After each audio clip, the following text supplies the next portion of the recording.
Although where we are today is something we can be proud of, what Dazzle wants to do is show the community what a historically rich neighborhood we live in and come from. If that's where we are now, how did we get here? In Elizabethan times, shipbuilding and refitting took place across town in the River Plym, where Sir Francis Drake's ship, the Golden Hind, was built and refitted. In those Renaissance days, when Shakespeare trod the boards, Elizabeth I was on the throne, and it was Spain which had the largest empire and maritime fleet. And one sunny day, while Drake was out playing bowls, gathering the largest fleet ever assembled, the Spanish Armada prepared to invade Britain. Heavily outgunned and outnumbered, our ships were nevertheless more nimble, lighter and faster.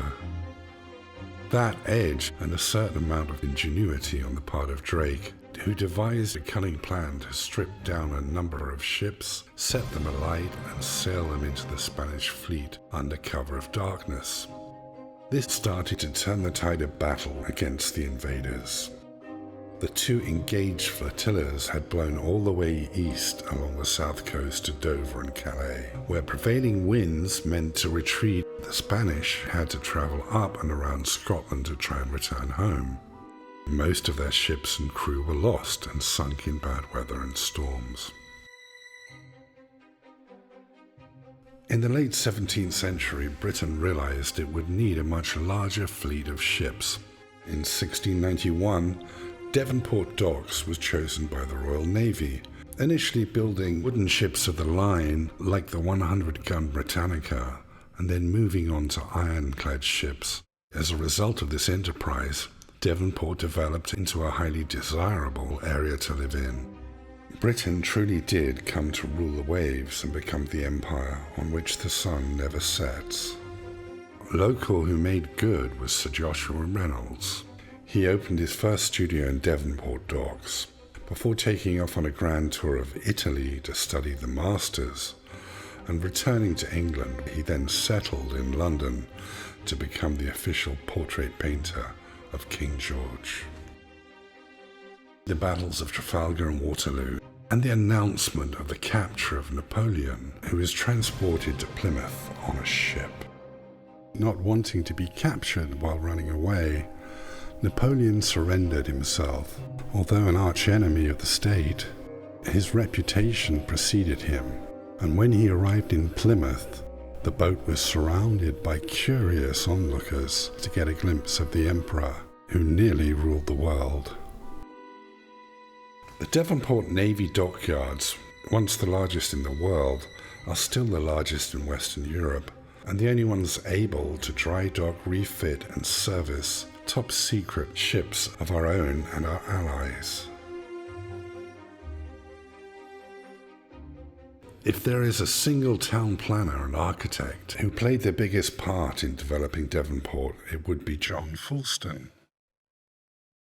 As a result of the naval successes in the Napoleonic Wars, the city elders began to think ambitiously. Fulston provided an extraordinary group of buildings erected around Kerr Street in Devonport. This collection consisted of a Greek Doric town hall and commemorative column, a terrace of houses, and an Egyptian library.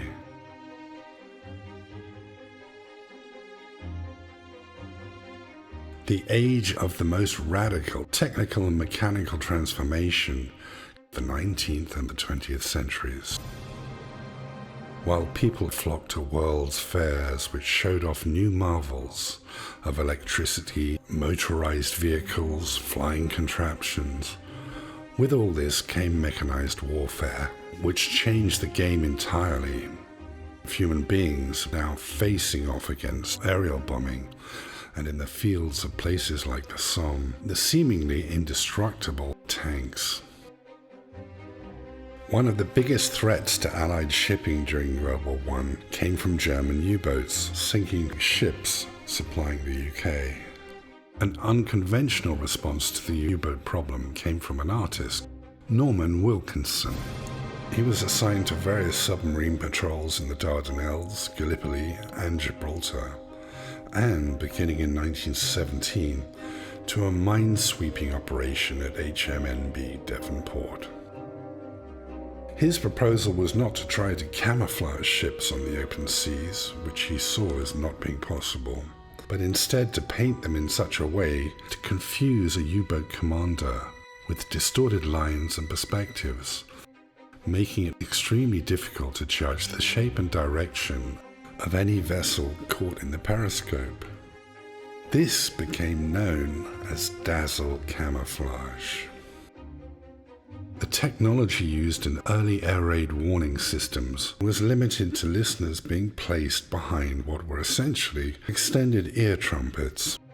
By World War II, radar systems played a huge part in the Battle of Britain, giving both civilians and defending Royal Air Force pilots warning of bombers approaching England. Another more domesticated form of early warning came from the Devonport family's pet dog, who during the Devonport Blitz managed to warn of an incoming air raid, enabling them to clear the house before the kitchen was indeed bombed. A testament to the good character of our four-legged family friends. After World War II, the whole community joined together to clear and rebuild the Blitz Devonport houses, holding memorial services in Devonport Park. In 1957, the Admiralty requisitioned Market Hall as a military storage depot, leaving the locals without their much-loved and connective community focal point. An odd thing started to happen in the neighborhood when doors started to turn a familiar shade of military green, that paint being stored in the old Market Hall. Market Hall was rescued again in a project headed by Real Ideas in a joint effort with Plymouth University and Plymouth Council.